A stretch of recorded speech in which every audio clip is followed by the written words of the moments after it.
Chapter 1: The Vikings. The background.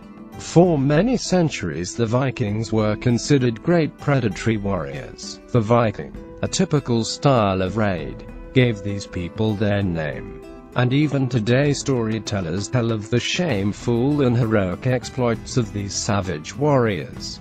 But hardly anyone knows the legend of Bjarni, the fearless navigator who on his travels to the unknown, in an old ruin discovered remnants of an ancient artifact covered with strange characters. Bjarni brought these stones home, where scholars deciphered the ancient inscriptions. The stones were fragments of a portal, which was older and more powerful than all the other portals, and used to connect all the regions of the world. The craftsmen of the Vikings managed to put the portal together again and use its magical powers. Bjarni's world portal from now on allowed traveling to every region of the world. Now they could travel to remote locations the Vikings had never seen before within seconds. Thus, the Vikings soon founded colonies in distant lands, met strange people and drove brisk trade.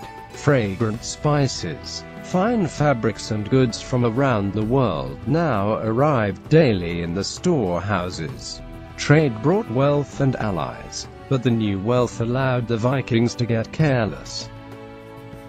According to legend, it was in the year of the wolf, as the Vikings invited their friends to a sumptuous feast.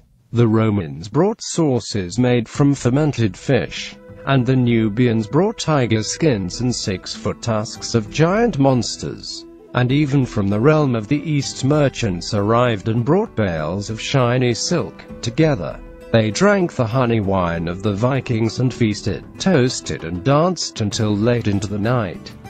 At dawn, however, a huge explosion rocked the Viking city. With a clap of thunder, the world portal burst in two pieces. The impact of the disaster broke the ground, spun around trees and danced ghostly energy vortices through the air that sucked in everything they touched. A group of terrified Vikings, who had sought refuge in a hut, vanished before the eyes of the friends, into the void.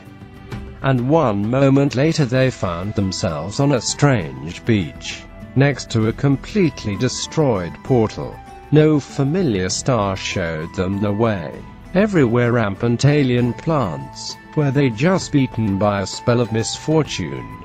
Far to the south there seemed to be a village in the mist. There, they hoped, they would find allies and perhaps even a portal to the homeland.